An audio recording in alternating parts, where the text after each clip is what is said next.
Halo, Assalamualaikum warahmatullahi wabarakatuh. Ketemu lagi dengan Guntur ya di Beruang Coklat.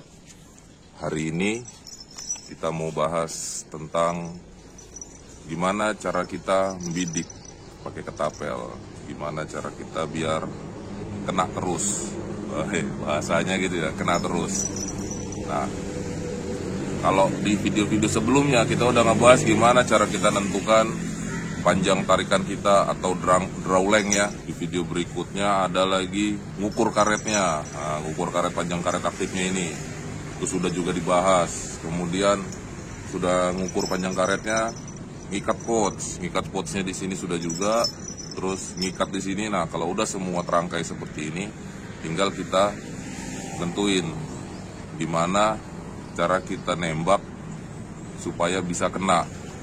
Jangan kena terus dulu ya, yang penting kena dulu. Jadi kalau kita mau main ketapel, pertama tentukan dulu cara megang kita yang nyaman. Biasanya tergantung bentuk frame ya. Bentuk frame saya kayak gitu. Kalau saya cenderung nyaman megangnya begini. Yang penting gimana tentukan posisi kalian waktu nembak itu nyaman. Harus dibiasakan. Jadi macam apa ya? Grimis chest. Kita pindah ke dalam dulu. Nanti untuk nembak target, contoh nembak target, baru kita keluar lagi. Mudah-mudahan hujan udah reda pas kita contoh ya. Kita pindah dulu ke dalam. Nah, kita sudah di dalam ruangan sekarang. Disiapkan kopinya. Pembahasan kita lumayan panjang ya nanti ini. Jadi kita sampai di cara narik, cara draw ya. Saya nggak akan bahas yang lain-lain karena saya nggak nguasain cara-cara draw yang lain ya. Jadi pembahasan ini saya hanya membahas apa yang saya pelajari, apa yang saya nyaman jalanin. Kemudian ya itulah yang bikin saya bisa ngenain target. Nah, cuman itu aja yang saya bahas. Jadi kita bicara tentang muscle memory. Waktu draw ya, kalau kita bicara tentang draw, itu bicara tentang muscle memory. Jadi di setiap olahraga yang memerlukan presisi dan akurasi, itu cenderung mengandalkan muscle memorinya manusia. Jadi olahraga menembak, ada golf di situ, ada biliar, itu kebanyakan mengandalkan muscle memory. Panahan ya, kalau kita bahas di ketapel ya, itu kita muscle memorinya kita bentuk dulu sebelum kita nembak. Kita latihannya kosong aja, kosong tanpa mikir kenain target dulu. Udah ini kosong, nggak pakai apa-apa, biasain aja tarikan kita tuh mau gimana, sambil kita nentukan di mana anchor point kita. Kita kan udah nentukan nih cara pegang frame-nya gitu. Nah udah tentukan muscle memory gitu. Karena saya muscle ini anchor point saya di telinga ya. Kalau teman-teman nyaman yang mau di bawah mata, mau di pipi, mau di bibir, silakan. Jadi contohnya yang saya biasakan ya, saya di telinga ya, jadi begitu.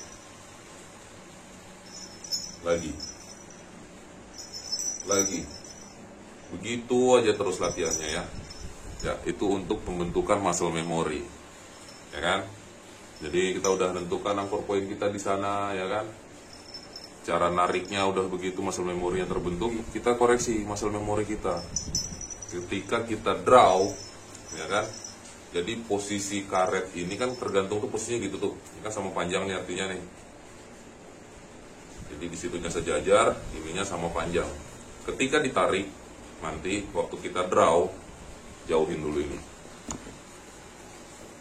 Posisinya itu harus tetap seperti itu juga. Gitu ya. Jadi nggak ada waktu narik itu posisi karetnya jadi begitu. Atau begitu. Jadi nggak ada yang nariknya asal tarik. Logisnya asal tarik kenanya asal-asalan. Kalau asal tarik kena terus, ya berarti keberuntungannya bagus. Ya kan? Jadi ini adalah teknik. Jadi teknik itu nggak menjamin keberhasilan. Teknik itu nggak menjamin keberhasilan, tapi kalau kita menjalankan teknik, kita mengecil-ngecilkan kegagalan, gitu. Katanya sih gitu, kata guru saya ya. Saya cuma meneruskan aja. Sudah posisinya begitu ya, pas, posisi nariknya begini pas, terus posisi begitunya, pas ditarik, nggak posisi begini, nggak posisi begitu. Jadi cenderung tegak lurus terhadap frame posisi karetnya. Jadi kalau saya posisi nariknya begini, gitu ya. Itu kalau teman-teman lihat, nah, oke. Karetnya kuning, latarnya putih, nggak kelihatan, gitu ya. Jadi dia tetap tegak lurus ini posisinya. Kalau saya dulu belajar, itu biasanya di cermin. Jadi sambil belajar narik, sambil ngedraw ya, sambil ngedraw, saya lihat di cermin. Jadi ngedraw begitu, lihat. Oh, miring. Ini dikoreksi, tahan.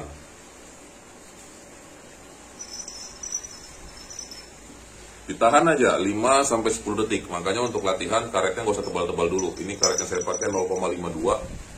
Ini kalau bagi saya ya, bagi saya ini sudah cukup tebal 0,52. Karena peluru yang saya pakai itu cuma 6,35. Jadi harus dibiasakan, harus latihan.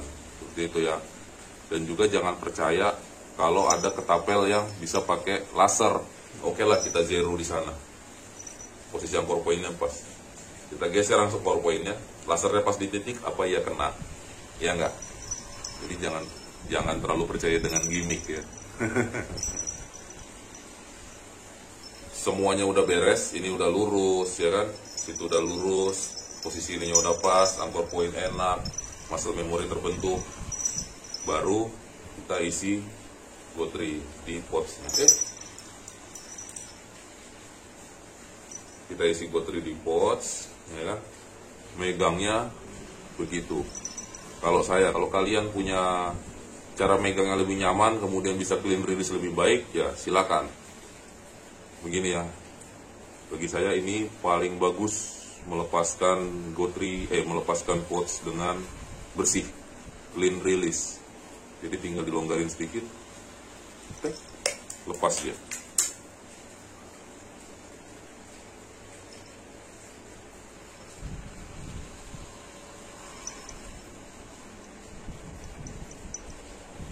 Itu.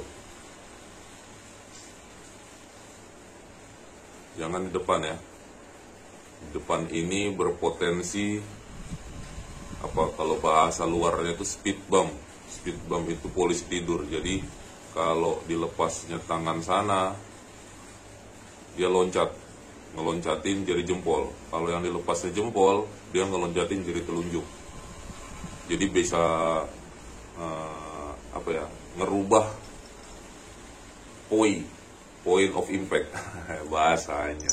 Jadi bisa ngerubah titik perkenaan. Tekniknya itu pegang, ya, udah lepas. Ngelepasnya nggak usah disentak, nggak usah diapa. Oke, jadi sampai di muscle memory dulu. Lagi. Sudah gitu-gitu aja, biasain posisinya. Ya. Oke. Kita lanjut ke penentuan titik bidik, penyesuaian, tinggal nanti kita contoh pakai target. Halo, kita sudah di luar lagi ini buat praktek titik bidik. Nah, kita masih pakai Prima Jati. Jadi kita tentukan titik bidik itu biasanya pakai sudut frame.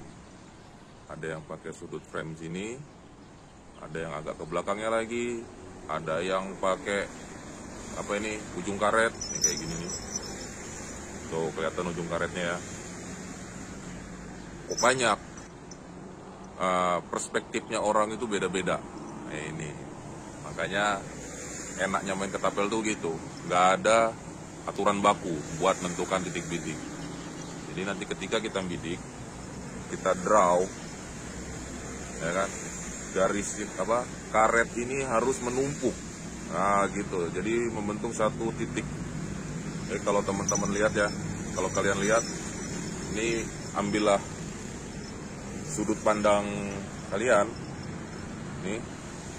Nah, jadi nanti pas bidik itu begitu posisinya, karetnya segaris, kemudian ada titik lancipnya di ujung sana. Nah, tuh target yang biasa saya pakai main tuh, ada 3 ya, itu sekarang pakai target susu beruang aja. Jadi nanti kalau kalian bidik tuh posisinya tuh kayak gitu nanti, terus yang dibidik adalah itu. Jadi posisinya nanti ada bisa tepat di bawahnya begitu nanti. Dan ini harus lurus. Gimana sih posisikannya? Nah, gitu. Ya. Contoh bidik ya. Jadi memanfaatkan muscle memory.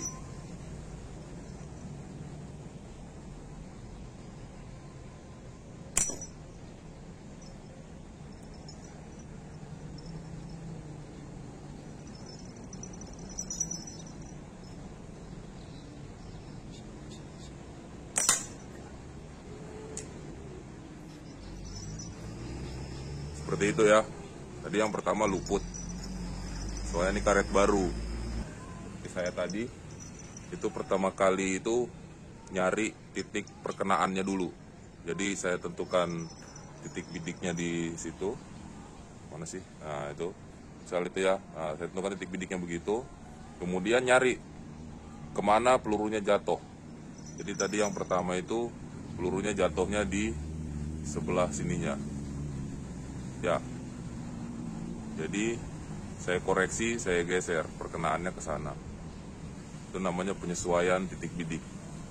Kalau misalnya nanti kenanya di bawah terus, tapi sudah posisi teman-teman itu, posisi kalian itu enak ya. Posisi kalian itu nembaknya begitu udah enak, nembak begini udah enak, nembak begini udah enak terus, ya tinggal penyesuaian. Kita coba nembak posisi berdiri.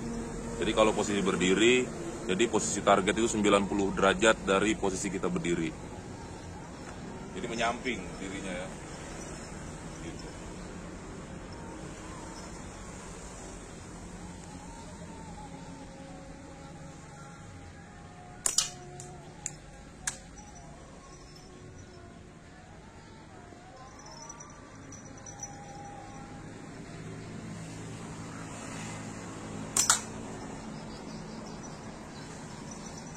Jadi begitu ya. Kita ambil kesimpulannya.